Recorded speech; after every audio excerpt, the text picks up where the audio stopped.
it's God.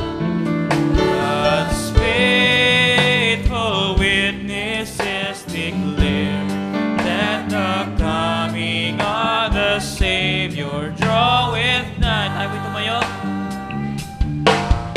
Is coming soon. Is coming soon. With joy we welcome His returning. It may be morn, it may be night or noon. We know. Chorus, isa pa. Chorus. Is coming soon. Is coming soon. With joy we welcome His returning. It may be morn, it may be night or noon. We know He's coming soon. We know He's coming soon. We know He's coming soon. Praise God. Ama, salamat po po. Lord, magandang umaga po, Panginoon, sa iyo, Lord Jesus. Ama, narito kami, Lord, na nagkatipon upang, Lord, pag-aralan ang iyong salita. Lord, Ama, Father, O God, ito lang parang hindi ko na alam kung paano tumayo uli, Lord, sa pulpito, magturo, O God. But Lord, hindi ako ang teacher, kundi ikaw, Panginoon. And Lord Jesus, tulungan mo kami, Ama. Ang pag-aaralan namin, Lord, ay hindi educational system, Lord, but it's the system of the Holy Ghost, O God, na hindi ito sa patalinuhan o sa galing umunawa o sa galing mag-isip, Panginoon, kundi, Lord, ito ay by revelation, Father. May you help us, Lord. Ama, tulungan mo ako, Panginoon, sa aking mga kahinaan, Lord, sa aking pagiging intellectual, Lord. I just want to have that set aside, Father, dahil gusto ko, Lord God, naman, ang presensya mo, ang Espiritu Santo mo, Lord, ay kumilos, Panginoon. Lord, we commit everything into your hands, Panginoon. Samahan mo kami, Ama. Bigyan mo kami ng kagalakan, kalakasan, misa po, Lord, sa pangalan po Jesucristo. Itong samot dalangin, Father, in the name of the Lord Jesus Christ, we pray. Amen. Makaupo na po kayo, mga kapatid.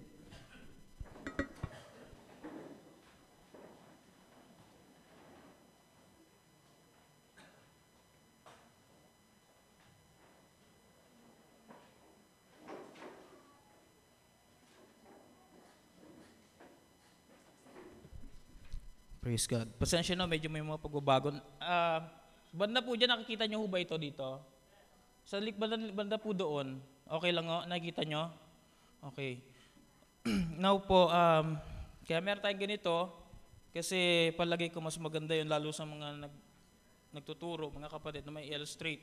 Kasi sa natural, kung magtuturo ka na puro words lang nagagamitin mo, walang illustration, mahirap bumaon sa isip ng mga tao. Unlike kapag meron silang nakikitang visual, mas nai-intensify yung learning process. It's also the same, but we don't dwell on that kasi nakadepende tayo sa kung anong kapahayagan na ibibigay ng Panginoon. So, mga kapatid, yung pag-uusapan natin, this is just a foundation. Diniscuss na natin to before, pero i-discuss ko siya ulit dahil alam kong maraming bago at ito yung platform para sa kung anong pag-uusapan natin. No? Now, I admit, totoo lang mga kapatid, ako nag-struggle ako dito sa topic natin. Hindi kasi ganun kadali ito dahil I know I'm going to get a lot of criticisms ulit pagka diniscuss ko to since marami tayong points of view about sa mga bagay-bagay sa Panginoon. But I trust the Lord. Nag-pray ko, Lord, mabuti si Brother David ay nag-extend hanggang May 31st. Binigyan ako ng sufficient time para ma-prepare to. And so, ganito mga kapatid, dito, maging matalas kayo kung anong babanggitin ko sa inyo itong foundation natin. Kasi pag hindi nyo nakuha yung foundation, mahihirapan kayo intindihin kung ano yung susunod na pag-usapan natin. So, hihilingin ko po yung undivided attention nyo. Kung pwede po, kung inaantok po kayo, labanan nyo ho. Alam ko, naiintindihan ko, nasa laman tayo. But let's strive, mga kapatid, para makuha natin kung ano yung gustong dalhin sa atin ng Panginoon. So, tinignan ko, sabi ko, hindi kasi ako tumatayo basta-basta nang hindi ako nakakuha ng confirmation sa mga bagay na ito at kailangan ko talagang maging sensitive about dito. So pag-pray nyo ako, tulungan nyo ako kasi hindi to ganun kadali sa akin, nahihirapan din ako. And simula tayo. Ito po yung ating title ay The Coming of the Lord, mga kapatid. Which is a very divisive, sabihin marami nagkakabahabahagi dyan. At isa na pa controversial na issue. No? Pero we're going to discuss that with the balance of the message and the word. Kung ano sinabi ng prophet. No? Now, unahan ko na rin kayo mga kapatid. Gusto kong lahat ng introduction ibigay na sa inyo kasi pagkatapos ito sunod-sunod, dire-diretso na to. Kasi binavalue natin yung time. Mga kapatid, ang katotohanan ay katotohanan saan man ito manggaling. Do you agree? Amen. Okay. So, let's say for example, may mga mabanggit ako sa inyo na, ay, teka muna, turo sa denomination yan ah. Mali ba yun? Mga kapatid, huwag tayo maging legalist about sa ganun. Papaunawa ko sa inyo, ang denomination, nasasapu nila yung anointing sa dulo ng panahon. Kaya lang, ang problema sa kanila, sa denomination mga kapatid, kapag nasapu nila yung anointing, wala silang sure word of prophecy, wala silang prophet. Diba? Pag nag-drawing sila, andito yung baka.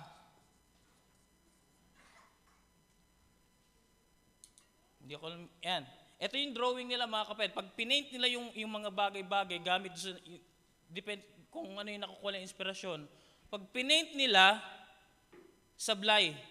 Bakit? Kasi wala silang sure word of prophecy. Now, ang katotohanan ay katotohanan saan man ito manggaling. Hindi tayo legalist. Ang kailangan natin gawin mga kapatid, kunin mo yung totoo. Ba? Kukunin natin yung katotohanan, ayusin natin yung picture. Yan. Pag naayos mo yung picture, para maayos yan, ilalagay mo yung baka sa ilalim nitong puno. Tapos lalagay mo ng damo. Tama yung picture, di ba? Nagkamali lang ng application. Kasi sabi ng prophet, don't ever misinterpret the word or don't ever dislocate the word. Okay. So, isa pa mga kapatid, may mga bagay sa denomination kasi na, kumbaga, mabuti naman, kunin mo. Kung paanong yung bagay na mabuti na kinuha niya galing kay Jethro, sa panahon ni Moses, no? Sa panahon ni Moses, si Moses ay type ng message. Message, di ba? Si Jethro, type ng denomination. Kung titinan nyo, merong nakuha si Moses kay Jethro na inadapt ni Moses.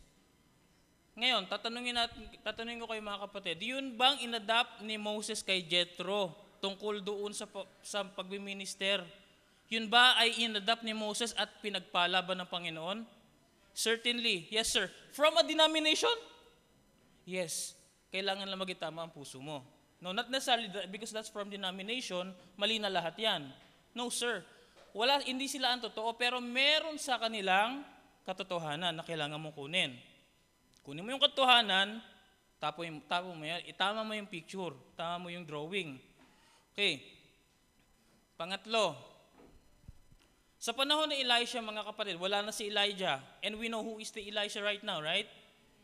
Tayo ang Elisha, wala na si Elijah. One time, ito mga anak ng prophets, mga kapatid, when you say sons of the prophets, is also pertaining to the bride. Kasi spiritually speaking, ang tatay natin si William Branham in this age. Right? Yung sons ng prophets, naghahanap sila ng pagkain. Ginawa nila, pumunta sila sa gubat. Nakahanap sila ng wild vine. Meron tong wild peas na niluto sila, nilagay nila sa pot. Nung kakainin nila, ko, may lason yung pot. Tinapon ba nila yung pot dahil may lason? Hindi po. Kumuha sila ng isang dakot na arena, which is, the arena is the Lord Jesus Christ. No? The message. Nilagay nila doon sa pot. Tapos kinain nila. So yung mistulang lason, mga kapatid, nung sinala nung message, ay naging pagkain ng mga anak ng propeta. So again, we're not legalist. Pero kukunin natin kung ano yung tama at kung ano yung matuwid. Kasi sabi ni Paul, whatsoever things that are true, whatsoever that are things that are honest, of good virtue, think on these things. Kahit saan po manggaling yan. Alright? Okay, introduction lang yung mga kapatid. So, now, pay attention po sa mga pag-uusapan natin. Ulitin ko yung diniscuss natin before. Ang topic natin ay the power of gold. Okay, first slide. Okay, mga kapatid, alam ko familiar kayo sa quote na ito eh. Naririnig niyo ito sa mga unbelievers. Go. He who controls the money controls the world. Or yung money, palitan natin ng gold. Pwede rin, di ba? Kasi money is not gold, but it's equivalent to gold. So he controls money or gold, controls the world. Bigyan ko kayo ng example. Halimbawa, si Kuya Ogie may anak. Sino buso niyo, Kuya Ogie? Si Mimi? Si April? Sabihin natin, lahat sila mga kapatid, walang trabaho. Si Kuya Ogie, si Terminia, si Sela, si Jemuel, at may trabaho lang si April, bunso. Now, we know the birthright ay nandun sa panganay. Okay. Paano yun? Si bunso may trabaho. Tingnan nyo nangyayari set up sa bahay, ha? Kahit si panganay pa mag-request, ma, gusto kong ulam, sinigang. Okay? Panganay siya eh. Teka muna anak, teka muna. Bunso, anong gusto mo? Gusto ko kaldereta. Sino susundin? Si panganay o si bunso? Si bunso kasi merong pera. So he controls the money, controls the family, controls the world. Kaya minsan, dyan ang danger sa mag-asawa, danger sa mag-asawa na mas malaki yung sahod ni Mrs. kaysa kay Mr. O kaya si Mr. walang trabaho, si Mrs. may trabaho. Minsan may tendency. Say, he who controls the money, controls the world. Right? Next. Okay, so binanggit ko sa inyo to minsan. Two systems of currency. Number one, we have the gold standard currency. Gold standard currency. Number two, we have the fiat currency. Okay, let's differentiate the two. Yung gold standard, mga kapatid, yung nation meron siyang sariling pera, yung isang bansa. Back yon ng value ng gold. So isabihin, lahat ng perang meron ka, meron siyang equivalent na value ng gold. Okay, next. Ibig sabihin yan, you can go to the bank and exchange your money for its equivalent value of gold. Yan ang gold standard. Okay. Example, 1 ounce of gold is, napakalit ng 1 ounce, mga kapatid. Sabihin natin yung 1 ounce is $100. Okay. So if you have 1,000, then you have 10 ounce of gold. Nakakasunod po ba kayo? Okay. Next. Okay. Ibig sabihin mga kapatid, sa gold standard, yung dollars mo, pag ipinalit mo sa bangko, sabihin mo gusto mo mag-redeem ng gold, meron kang makukuhang gold. Yun ang gold standard. Okay. Next. Ito ngayon, yung fiat currency. Fiat currency is not backed by the value of gold. So yung pera na hawak nyo, mga kapatid, o yung dollars o kahit anumang pera na meron kayo, hindi siya nababack up pa ng any value ng gold. By law, the government declares the value of the printed currency. The government assures the public that the currency that they are holding are with value as backed by the law. Okay? Paano yan? Sige, pakita natin. Meaning to say, if you go to the bank and you exchange a 1,000 peso bill, bibigyan ba kayo ng ginto? Papumunta kayo sa BSP at pinalit nyo 1,000 nyo? Wala. ang ibibigay sa inyo marahil 2,500 o kaya 10 tagi-100. Kasi yan ang under sa fiat currency. The bank will give you 2 pieces of 500 peso bills. You can't exchange it for gold. Okay, next. So yan, mga famous na fiat currencies. Okay? Next. Okay, mga kapatid, ganito yung nangyari kasi naalala nyo, meron tayong tinatawag na Great Depression na nag-start noong 1929. So sa 1929 na yan, dati kasi yung halos buong mundo mga kapatid nasa gold standard. Dahil doon sa nangyaring Great Depression noong 1929, napilitan sila na umalis doon sa gold standard. Okay, ganito yung ginawa ng US mga kapatid. In 1930s, alam niyo yung president nila kung sino dyan? Si FDR. Sino ba yun? Roosevelt. Franklin D. Roosevelt. So, the federal government broke its promise to redeem their currency for gold coins. So, di ba, ang promise kasi, dali mo sa amin yung notes mo, yung pera mo, papalitan namin ng gold. Ngayon, hindi nila ginawa yun sa time na yan.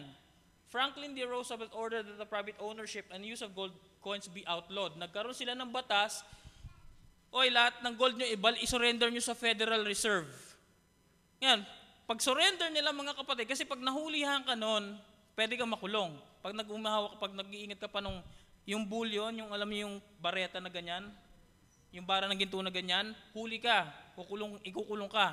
So lahat yon, pinasoli lahat, gold coins at ano pa man, pinabalik doon sa Federal Reserve, pinakuha doon. Tapos,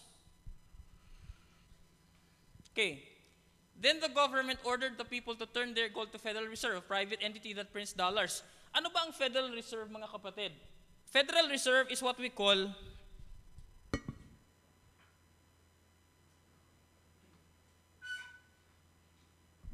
Federal Reserve, or what they call the Fed, which is a private entity. It's not a government entity. It's a private bank.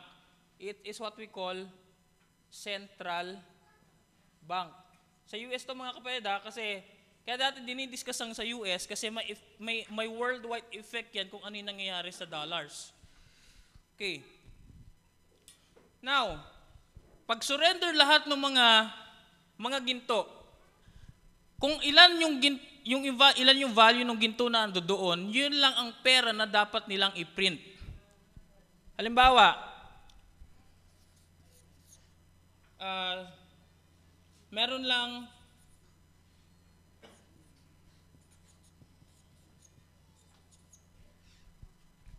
sabihin natin meron lang 100 trillion yung value ng gold. 100 trillion lang dapat ang pwede nilang i-print. Yung sosobra doon, wala ng value. Now, tandaan nyo, merong galamay ang Vatican sa Amerika. Okay, ito yung nangyari. Now, under the gold standard, binanggit ko na yan. Again, next. Okay, so ito naman. The Federal Reserve wanted to print money in spite of the limitation of the gold that they must correspond to. Kung ito lang yung gold, dapat ito lang print nila. Nag-print sila ng excess. Nahirapan sila dyan. Ano nangyari? Crisis. Tipo natin si spiritual, mga kapatid. Kapag ito lang ang sinabi ng Word of God, ito lang ang pwede mong ipamuhay. Alright? Okay, kung ito lang ang sinabi ng Word of God, yun lang ang pwede mo ipamuhay. Lahat na ipapamuhay mo ng excess doon, walang value. Do you get it now? It's based on types. Okay, kaya magkakaroon ng crisis. Kasi kapag nilabag mo tong, dapat mong i-print, magkakaroon ka ng crisis. Right? Okay, next. Sorry, sis, balik tayo saglit doon. Para may hindi nyo nakita. Okay, how? The more the money that circulates in the economy, the more the price of the commodities rise. The more na mas marami yung pera, the more na mas nag-rise yung presyo ng commodity. Kasi based ito sa law of supply and demand. This is called inflation controlled by the World Bank. Now, World Bank is owned by the Vatican. IMF, World Bank, owned yan ng Vatican. Ipapakita ko sa inyo mga kapatid ang nagaganap. Okay. Familiar kayo sa pamiminuwit, di ba? Sino ba rito na minuwit na? Sino nakarinig na maminuwit? Okay. Sa pamiminuwit mga kapatid, dati kasi nung bata pa ako, ang ginagamit namin yung kawayan lang, yung maliit na baragi noon, lalagyan natin tansi sa dulo, tapos may pain. Ngayon, sosyalin na. Yung pamiminuwit, mga kapatid, tama ba yung oras natin? Okay. Sa pamiminuwit mga kapatid, alam niyo yung binabatak na ganon? Okay. Ito yung nangyayari dyan mga kapatid. Tandaan nyo again, he who controls money controls the world. Yung paminuwit nila, yung rod, yung fishing rod mga kapatid, ihahagis yan. Pag hagis yan, merong pain yan eh. Diba? Ngayon, dahil naghahagis ka, kailangan mong rendahan mo, kailangan mong paluwagan ng paluwagan yung tansi. Yan. Paano nangyayari dyan? Pag pinaluwagan mo yung tansi mga kapatid, ito nangyayari. Low interest rate. Kasi low interest rate, di ba? Kasi nirendahan mo yung tansi, sabihin, nagpapaluwal sila kumbaga. Ito yung trick. Mga kapatid, kapag nag-low interest rate ka, ano mangyayari? Ang presyo ng bilihin, bababa. Tama? Bababa yung presyo ng bilihin. Ang tao may pwedeng bumili ng marami. Dahil marami kang mabibili, magkakaroon tayo ng problema sa supply. Okay. So yung demand, greater siya. Naintindihan niyo po yung sulat ko? Oversupply. This is economy now, mga kapatid. This is very important. Demand is greater than supply kasi mababa yung price. How are you going to balance it? Para ma-meet mo yung demand, kailangan mong mag-produce ng maraming supply. What are you going to do? You're going to hire people to increase what? To increase production. Mag-i-increase ka ng production ngayon. Ngayon mga kapatid, pag pinapakinggan nyo, parang anong sense niyan? Parang wala sa message yan. Pero meron yan mga kapatid. Kala nyo lang wala, pero meron. Okay, mag-hire ngayon ng tao. Right? Pag nag-hire yan, meron kayong pambili kasi may trabaho, di ba? Okay. Ngayon, dahil nga mababa yan, lumalaki yung production. Dumadami ang trabaho. Ikaw ngayon na may trabaho, akala mo, uy, okay to. Jackpot ako rito, fortune to. Kasi nagbo-bloom yung industry. Ikaw ngayon, dahil kala mo, permanent ka sa trabaho mo, ay maglo-loan ako. Yan. Loan.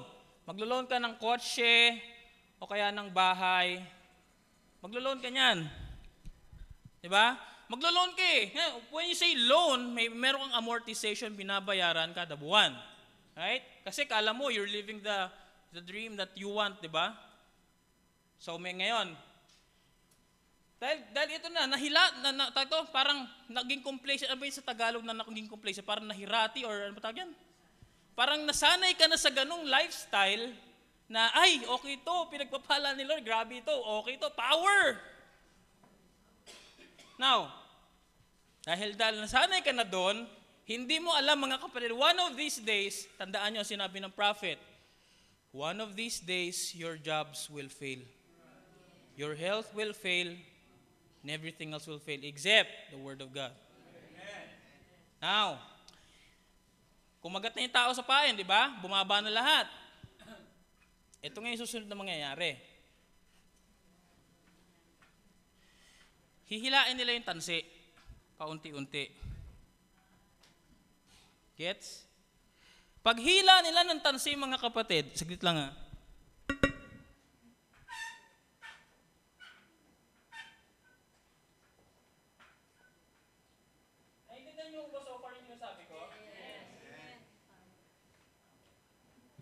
Paghila nila ng tanse, mababa interest rate yung una, di ba?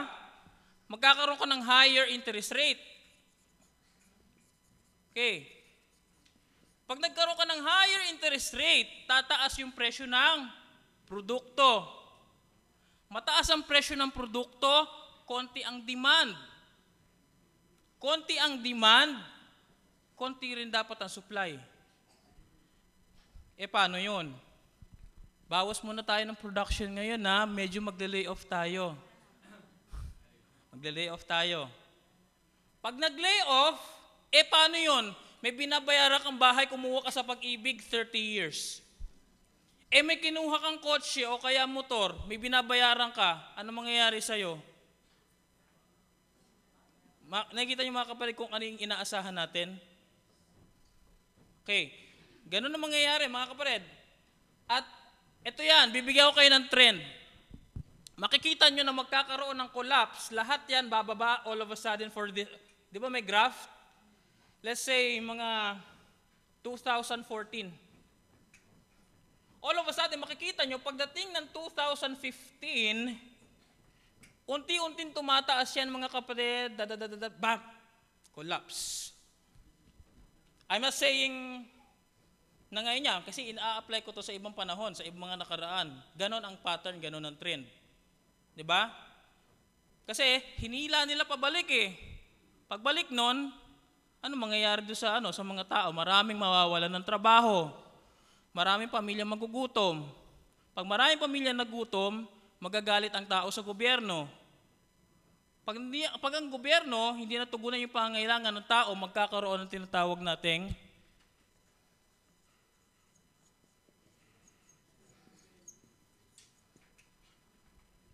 nakita niyo yung ang tawag diyan, domino effect.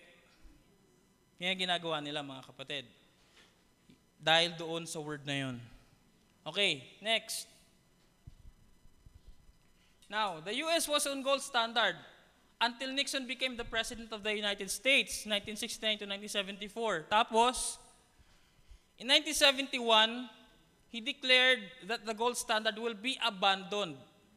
Ia-abandon na natin yung gold standard kasi nagdi-decrease yung gold reserves. Teka muna, nasaan napupunta yung gold reserves? In an unfavorable balance of payments. Kasi nga sabi ko sa inyo, hindi sila pwedeng makapag-print ng more than dito. Kung ito lang yung value ng gold. Mako-constrain sila, mahihirapan sila na mag-print kung ito lang ang laman nila. Din gawin natin, para mas madali, makapag-print tayo ng print ng pera, tanggalin natin yung gold standard. Para dumami yung tao sa church, tanggalin natin ang word. You see the type in spiritual? Pwede na to. Pwede na magpastor yung dalawang asawa. Yan. Pwede na yung nagra-rock and roll at gandahan natin yung music. Ba? Tanggapin natin yung mga music, mga kapatid, na medyo may pangkatipong sa mga tunog sanlibutan. Para Para dumami, mag-print tayo ng mag-print ng mga walang valueng pera. Walang eternal quality. You see the type? Next. Okay, since then, the fiat currencies began to thrive. A government, teka muna, may papakita ko sa inyong type. Do you know na kayo ay may backing ng gold? Yung denomination wala. Kaya kapag nag-call in si Lord ng gold standard, sino lang ang mararapture? Kayo lang. Hindi sila. Lahat nung mga walang value ng gold, susunog. Tama ba ako? Exactly. Doon nyo marirealize kung gaano kahalaga yung tinanggap nyong message, mga kapatid. Purihin ng Panginoon. Okay. Since then, the fiat currencies begin to thrive. A government by its authority set the value of the currency. Bigyan nyo ako ng 5 minutes. By the backing of the law and assuring its citizens that the money they are holding have value. Okay, next. But now, ito ang problema. There is a loss of confidence to the fiat currencies. The gold standard will soon be back to replace the fiat currency system. It's sooner to happen that the currency is not backed by gold will be as good as tissue paper. Tingnan niyo yung sinabi ng prophet. Alam din ng prophet yan. Throw her right back on the gold standard. Ibabalik siya sa gold standard. And you people just keep your homes and things, but you belong to the Catholic Church. This is William Branham speaking to America. You belong to the Catholic Church. The nation belongs to the Catholic Church. The whole thing is captured right in like that through their currency. Tingnan natin. One of the biggest shareholder in the U.S., the Catholic Church, he said, must be the biggest corporation in the United States. We have a branch office in every neighborhood. Our assets and real estate holdings exceed those of Standard Oil, AT&T, and U.S. Steel combined. And our roster of dues paying members must be second only to the tax rolls of the United States government. Wow, ang laki pala ng spending nila. Isabi, kung malaki yung expenditures nila, maraming pumapasok na pera. Saan? Sa Catholic Church. Kasi mula pagkabata mo hanggang mamatay ka, lagi may babayaran doon. Next. One of the biggest shareholders, some idea of the real estate and other forms of wealth controlled by the Catholic Church may be gathered by the remark of the New Catholic Conference, namely that his church, this is the Vatican, probably ranks second only to the United States government in total annual purchase. Next. Okay. Alam ko, diniscuss ko na sa inyo before.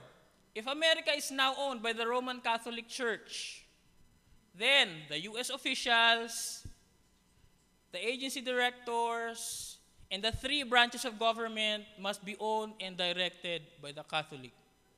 Tama, di ba? Pinag-usapan natin nakaraan. Okay, next. Now, what can they do? Hawak pala sila lahat eh. Lahat pala sila pyesa ng kumbaga sa chess. Lahat sila pyesa. No? Ano gagawin nila? They can conspire together or conspire sabuatan, or cahoots, They can work in cahoots. Pag narinig nyo ito mga kapatid, sabihin nito, sabuatan to. Cahoots, conspiracy, parehas yan. Together to bring down the economy of the country. As the rich and the elites are well fed, poor and illiterate bunch become bankrupt and starve to death. O, diba? Kaya, kung maalala nyo, sabi nung isang devil-inspired na singer, mga kapatid, na rockista, hanggat marami ang lugmok sa kahirapan, at ang hustisya ay para lang kanino? Hanggat may tatsulok, at sila ang nasa tuktok, hindi matatapos itong gulo. Bakit, mga kapatid? Yung wealth, umaakyat. Umaakit yung wealth, di ba? Ngayon, dahil umaakit yung wealth, nagkakaroon sila ng domination sa baba. Lahat na nasa baba, dinodominate nila. So, he who controls money controls the world. Stop po tayo ron. God bless. Tayo po tayo mga kapatid. Awitin natin yung is coming soon.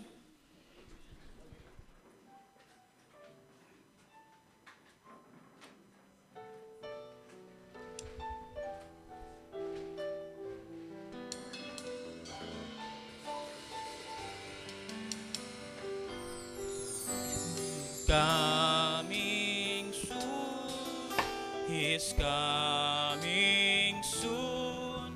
With joy we welcome His returning. It may be morn, it may be night or noon.